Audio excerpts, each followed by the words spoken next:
হাই friends, কি খবৰ আপোনালোকৰ? আজি মই আপোনালোকৰ মাজলৈ লৈ আহিছোঁ এটা গাজৰৰ হালৱাৰ ৰেচিপি। বহুত ধুনীয়া হয় আৰু একদম কম বস্তুৰে হৈ যায় আৰু কম সময়তো হৈ যায়। গতিকে ভাবিছোঁ আপোনালোকৰ লগত শ্বেয়াৰ কৰোঁ ৰেচিপিটো। আপোনালোকে খাই ক'ব, যদি বনাই কেতিয়াবা নিশ্চয় বহুত ভাল পাব আপোনালোকে। বিৰাট টেষ্টি হয় এই গাজৰৰ হালৱাৰ ৰেচিপিটো। আৰু ঘৰত থকা কম বস্তুৰে, এতিয়া যিহেতুকে ঠাণ্ডাৰ দিন, গাজৰ চবতে এভেইলেবল হৈ আছে। গতিকে গাজৰ আৰু লাগিব ঘিউ আৰু বাদাম। বোলক আপোনালোকক মই দেখুৱাই দিওঁ কেনেকৈ মই বনাওঁ। বোলক পাকঘৰলৈ। ইয়াৰ কাৰণে লাগিব এইখিনি মই গাজৰ চুকি লৈ আছোঁ চুকনিৰে। মই ইয়াত ডাঙৰ চাইজৰ গাজৰ লৈছোঁ 4টা। এইখিনি মই চুকি লওঁ।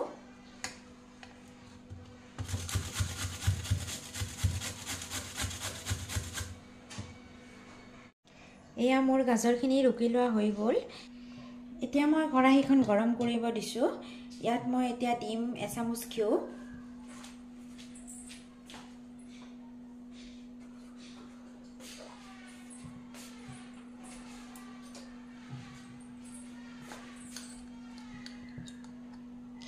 এয়া মই এচামুচ একদম ভৰ্তি কৰি লৈছোঁ ঘিউ।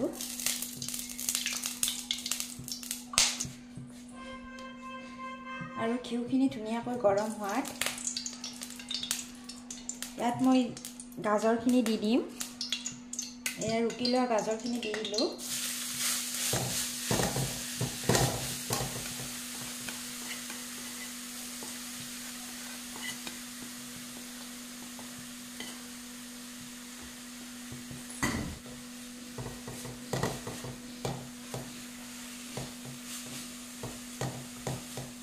গাজৰখিনি অলপ সময় এনেকৈ কোমলি যোৱালৈকে ভাজি থাকিব লাগিব। প্ৰায় 10 মিনিটমান ভাজি থাকিব লাগিব গাজৰখিনি কোমলি যোৱালৈকে এনেকৈ 10 মিনিটমান ভাজি থাকিব লাগিব মিডিয়াম ফ্লেমত। জুইটো বঢ়াই নল'ব, কাৰণ নহ'লে জ্বলি যাব পাৰে। এনেকৈ 10 মিনিটমান ভাজি থাকিব লাগিব।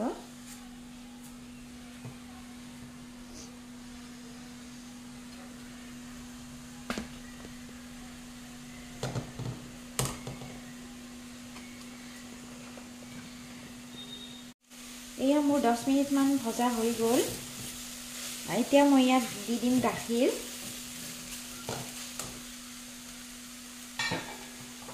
এয়া মই নৰ্মেল টেম্পাৰেচাৰত থকা গাখীৰ দি দিলোঁ 1 কাপ।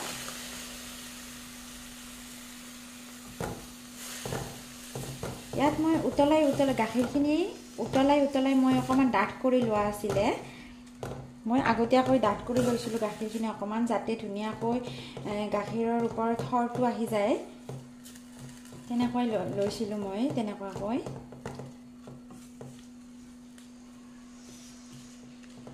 এনেকুৱাকৈ মই এতিয়া ল' ফ্লেমতে মই আৰু 10 মিনিটমান ভাজি ল'ম। এতিয়া মই ইয়াত ঢাকনিখন লগাই ল'ম। ঢাকনিখন লগাই মই আৰু 10 মিনিটমান ভাজি ল'ম। মাজে মাজে লৰাই থাকিব।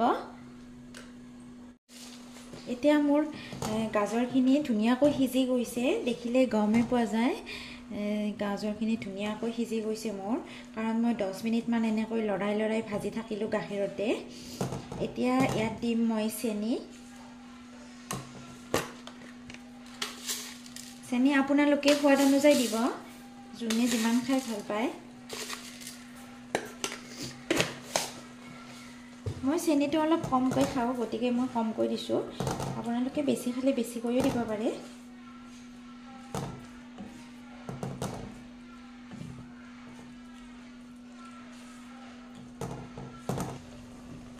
ভালকৈ লৰাই থাকিব, ঘনাই লৰাই থাকিব, কাৰণ যদি তলেদি জ্বলি যায় তেতিয়া টেষ্টটো বেয়া হৈ যাব। আৰু মই এইখিনি সময়তে ড্ৰাই ফ্ৰুটছ কিবাকিবি অকণমান দি দিম। এয়া মই লৈছোঁ কেইটামান খিচমিচ, এয়া লৈছোঁ মই কাজু বাদাম, আৰু এয়া আলমণ্ডছ মই টুকুৰকৈ সৰুকৈ কাটি লৈছোঁ। এইখিনি মই এতিয়া দি দিম।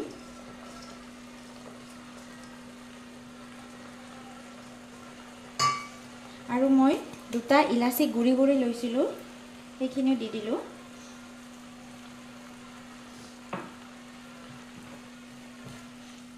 আৰু এইখিনি এতিয়া ধুনীয়াকৈ মই লৰাই থাকিম কিছু সময়।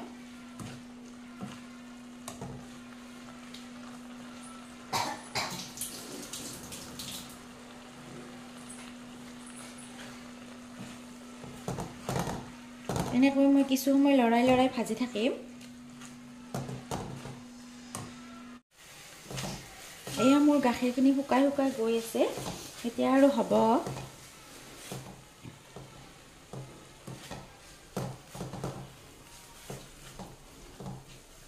এতিয়া মই গেছৰ ফ্লেমটো অফ কৰি দিম। আৰু এয়া মোৰ হৈ গ'ল গাজৰৰ হালোৱা ৰেডি। ইয়াৰ ওপৰত মই অকণমান সজাবলৈ এয়া মই বাদাম মিহি মিহিকৈ, আলমণ্ডছ বাদামটো মিহি মিহিকৈ কাটি দিছোঁ ওপৰত ধুনীয়াকৈ। আৰু এয়া মোৰ ৰেডি হৈ গ'ল গাজৰৰ হালোৱা। তো ফ্ৰেণ্ডছ, দেখিলেনে কিমান কম সময়তে মোৰ গাজৰৰ হালোৱাখিনি হৈ গ'ল আৰু খাবলৈ যে ইমান টেষ্টি হৈছে।